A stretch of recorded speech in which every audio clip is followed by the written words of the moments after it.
Rishi Sunak Britain के भावी प्रधानमंत्री हो सकते हैं। ऋषि सुनक ब्रिटेन के भावी प्रधानमंत्री हैं, वे भविष्य में प्रधानमंत्री हो सकते हैं। लेकिन उन्होंने जो इंटरव्यू दिए उससे चीन और पूरा मुस्लिम देश खपा है, पाकिस्तान समेत। ब्रिटेन का प्रधानमंत्री बोरिस जॉनसन भी क्वाड के सदस्य थे और ब्रिटेन नाटो का सदस्य भी है। और अभी जो माहौल है, चीन जो अभी भारत के सीमा के नज़दीक में अपना वर्चस्व दिखा रहा है, अपने भारत को उकसा रहा है। और भारत को ही उकसा नहीं रहा है, वह अमेरिका को भी उकसा रहा है, ताइवान को भी धमकी दे रहा है।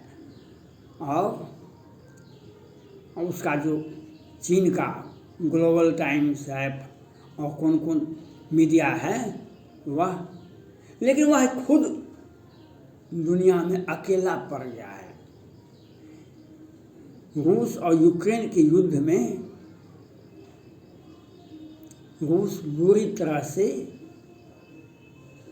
कमज़ोर हो गया है। वह भले ही अभी स्वीकार नहीं करे, लेकिन वह इतना कमज़ोर हो गया है कि फिर संभलना मुश्किल है। पुतिन साहब को संभलना, पुतिन साहब को भविष्य में रूस में रहना भी मुश्किल हो जाएगा, जिस तरह से उनके ऊपर दबाव है आंतरिक और सुरक्षा संबंधी। चीन अकेला पड़ गया है, लेकिन वह दिखाता है कि हम अकेला नहीं पड़े हैं। आवश्यक सुनक, ऋषि सुनक ने तो चीन को बेनकाब कर दिया। अगर हम सत्ता में आए तो चीनी छात्र जो पढ़ते हैं 7,000 के लगभग ब्रिटेन में, कल हम सभी को बाहर करेंगे। ये सभी जासूसी करते हैं और जितने भी वहाँ के विकास के नाम पर चीन अपना पैसा इन्वेस्ट करता है, तो हम सभी से बाहर, सभी कंपनियों से, सभी योजनाओं से हम चीन को बाहर का रास्ता दिखा देंगे। उसे इस तरह से बर्बाद करेंगे, वह कभी संभल नहीं पाएगा। इससे तो चीन घबरा गया। क्वाड के देश में Bharat, Japan, France, Australia, America, ये सभी क्वाड के सदस्य हैं और विश्व के सबसे बड़े सदस्य देश भी हैं, इनकी सुरक्षा व्यवस्था इनकी। लेकिन चीन कहाँ है? विश्व के देश में, विश्व के इन सभी देशों में चीन कहीं भी नहीं टिकता है। हाँ, वह धमकी देने में अपने मीडिया के माध्यम से पहाड़ को हिलाना आसान है, चीन की सेना को हिलाना आसान नहीं है उसके।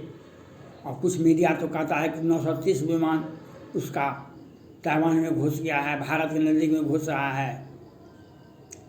उसकी आर्थिक स्थिति इस तरह से बेहाल है चीन का, जो वहाँ के चीन के नागरिक हैं, जो पैसा अपना बैंक में जमा किए हैं वह निकाल नहीं पाए हैं।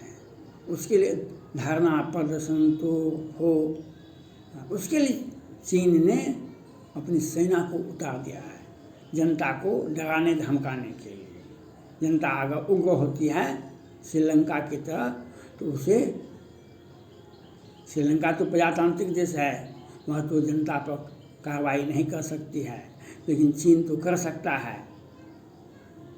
चीन का आंतरिक समस्या इस तरह से बेहाल है, जो कोरोना से भी अभी नहीं निकला है, क्योंकि दुनिया को कोरोना का संदेश देने वाले को, दुनिया को कोरोना के माध्यम से जनसंख्या नियंत्रण करने का वो प्रयास किया था दुनिया को, लेकिन जनसंख्या नियंत्रण तो दुनिया का नहीं हुआ, लेकिन चीन का हो गया।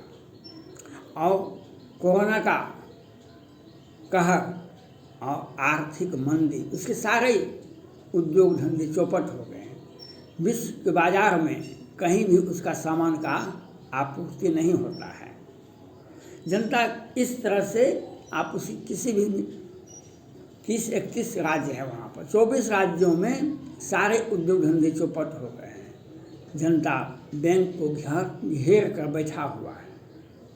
उसके लिए वह जनता को डराने के लिए टैंक भेज दिए हैं, सेना का टैंक। इसी बहाने जनता को वह यह समझा रहा है भारत हम पर हमला कर देगा, अमेरिका हम पर हमला कर देगा, ब्रिटेन हम पर हमला कर देगा।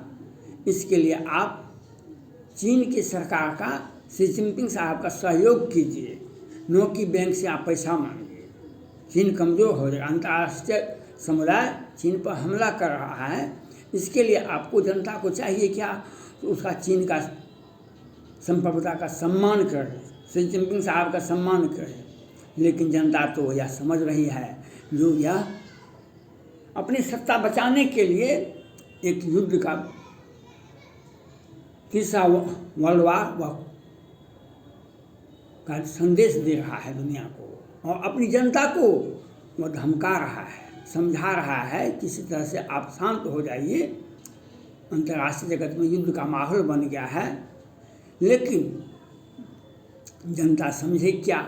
चीन की चालाकी को कौन समझेगा? वहाँ की जनता क्या समझेगी? लेकिन वह अकेला है, उसके साथ कोई भी देश नहीं जा सकता है, और अकेले उछल कूद रहा है। लेकिन वह इस तरह से भयभीत है कि अपनी जनता पर ही टैंक चलाने के लिए मजबूर है। किसी दूसरे देश पर आप टैंक नहीं चला सकते हैं, भारत पर, ताइवान पर, अमेरिका पर, फ्रांस पर, क्योंकि अगर एक गोला भी फेंक दिया कहीं किसी भी देश पर, तो क्वाड के 8-10 सदस्य हैं और उसके ऊपर 8 बम एक साथ फूटेंगे, तो चीन का क्या हश्र होगा? और उस ऋषि सुनक ने तो चीन को इस तरह से विश्व के सामने यह रख दिया, जो चीन कहीं भी नहीं टिकता है। भारत को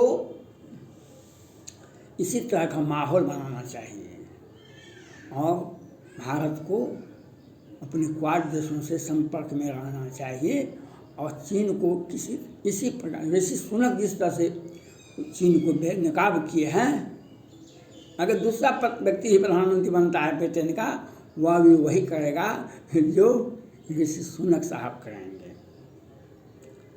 इसके पहले भी बोरिस जॉनसन भी क्वाड के सदस्य थे, और उन्होंने भी चीन को हर तरह से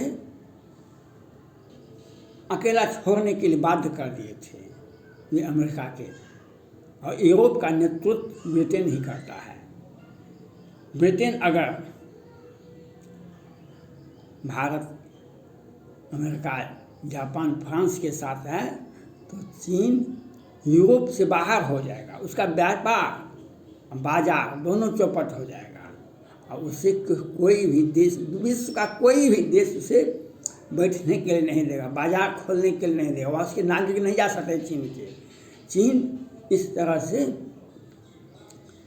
जैसे किम जोंग का देश का नागरिक किसी दूसरे देश में नहीं जा सकता है, जैसे पाकिस्तान का नागरिक किसी दूसरे देश में जाने पर उस पर शंका लोग करता है, उसी प्रकार से चीन का नागरिक भी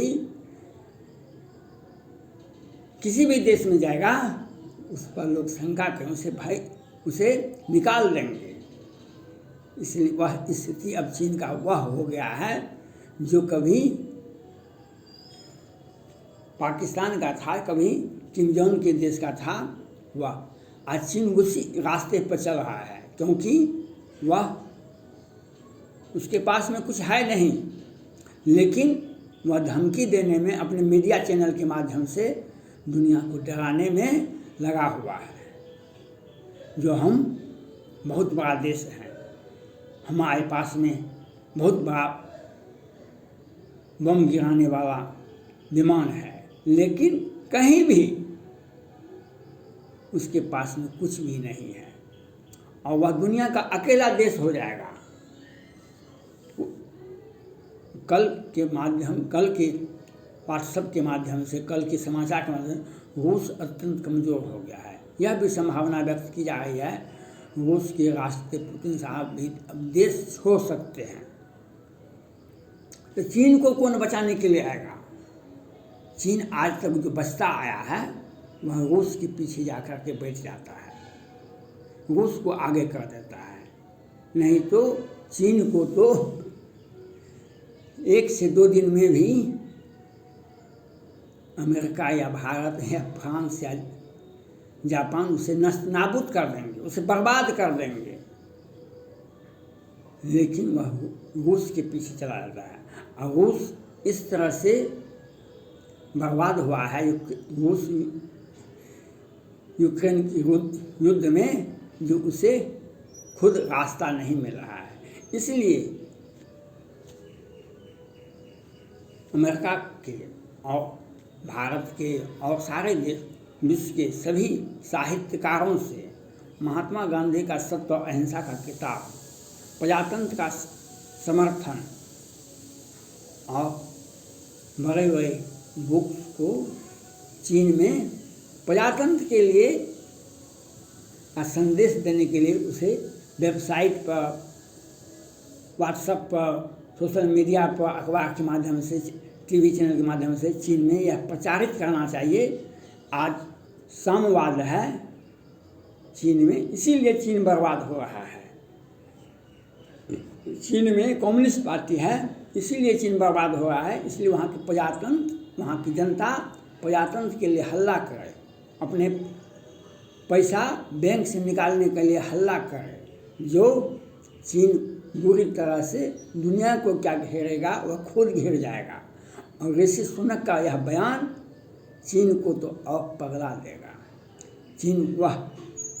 ऋषि सुनक का वह बयान हमसे आपसे पहले वह सुनता होगा चीन, लेकिन ऋषि सुनक ने जो बयान दिए हैं, चीन विश्व का अकेला अलग थलग देश हो गया और उसमें सुरक्षा परिषद, संयुक्त राष्ट्र संघ सभी से बाहर भी निकाला जाएगा और उस पर सुरक्षा परिषद के तहत कार्रवाई की जाएगी, जो चीन का आने वाला कई एक पीढ़ी उसको भुगतेगा।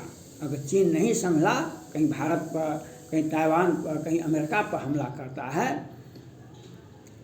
तो चीन का आने वाला पीढ़ी, वर्तमान समय के लोग, अब आने वाला पीढ़ी भुगतेगा। कई एक पीढ़ी जो चीन का इतिहास को कोई देख नहीं पाएगा। जिस तरह से हिटलर और मुसोलिनी का इतिहास हुआ था, उसी प्रकार से शी जिनपिंग का इतिहास हो जाएगा। ऋषि सुनक का यही बयान का यही संदेश है, भारत और अमेरिका का यही बयान का संदेश है। उसको समझना पड़ेगा। धन्यवाद।